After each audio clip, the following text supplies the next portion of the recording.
फनाइयत का नाम नहीं है, बल्कि एक हालत से दूसरे हालत में बदलने का नाम मौत है। और दूसरी ताबीर ये करते हैं कि जिस्म से रूह का जुदा हो जाना, इसका नाम मौत है। रूह जिस्म के लिए सवारी, यानी जिस्म जो है रूह के लिए वो क्या है, सवारी है। अब जब जिस्म से रूह जुदा हुए तो उसे लाश कहा जाता है। लाश, ये लाशया का मुखफ़्फ़फ़ है। लाशय उनके माने क्या होते हैं, कोई चीज नहीं, उसी को या हटा दिए तो लाश से ताबीर किया जाता है। मौत क्यों आती है?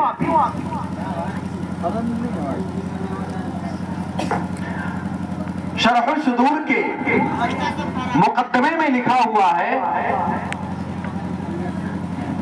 कि हमारी और आपकी रूह आलमे अरवाह में थी, यानी रूहों की दुनिया में थी। तो इस दुनिया में, आलमे फानी में, जिस दुनिया में हम और आप सांस ले रहे हैं, इस दुनिया में आने का सबब ये माँ बाप बने, माँ बाप के जरिए से इस दुनिया में आए। अब इस दुनिया से अगली दुनिया, जिसको आलमे बरज़ख कहा जाता है, आलमे बरज़ख में जाने का सबब मौत बनती है। इस मौत के जरिए से बंदा मोमिन या दुनिया के सारे इंसान आलमे बरज़ख की मंजिल में जाते हैं। बरज़ख क्या है? अल बरज़खु मा बैन दुनिया वल आखिरा।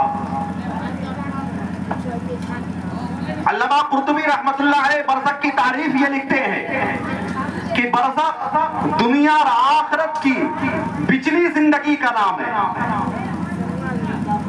जो मौत के वक्त से लेकर के कयामत के दिन उठाए जाने तक की जिंदगी जो होगी वो बरज़ख की जिंदगी है।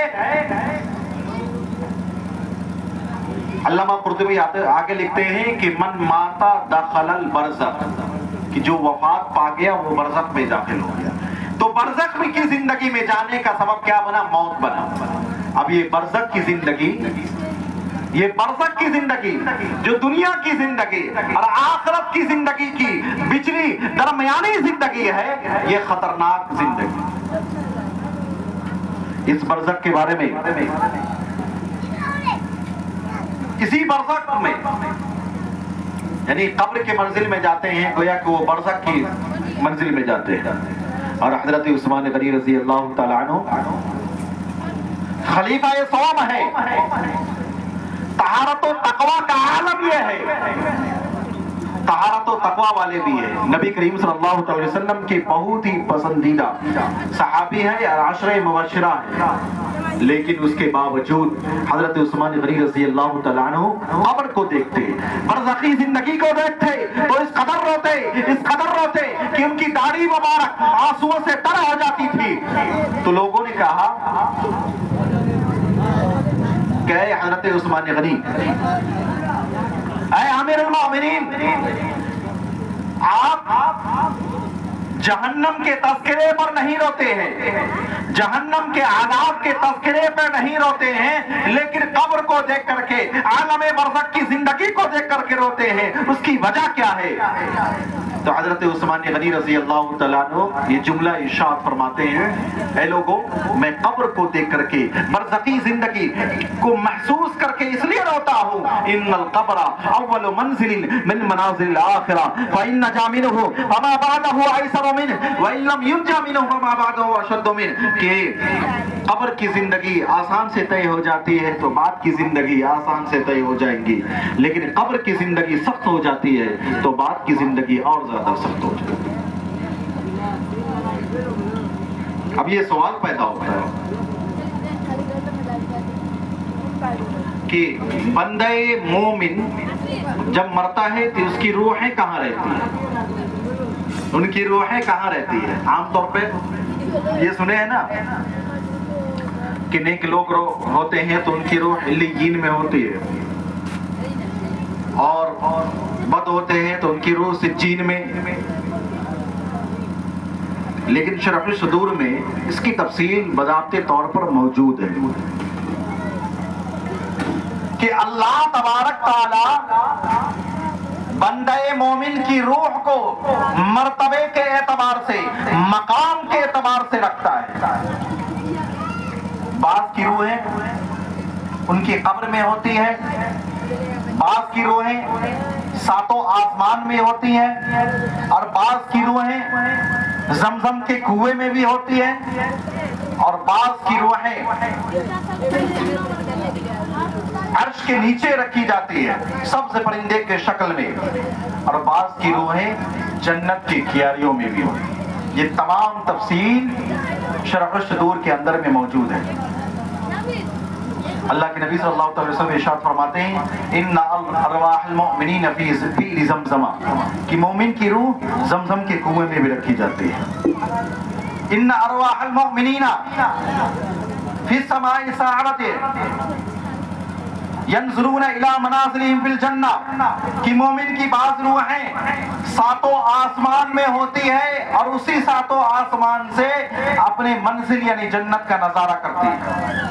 और बाज़ मोमिन की रूहें नूर के कंदील में होती है, नूर के कंदील में होती है। तो बहरहाल रूहें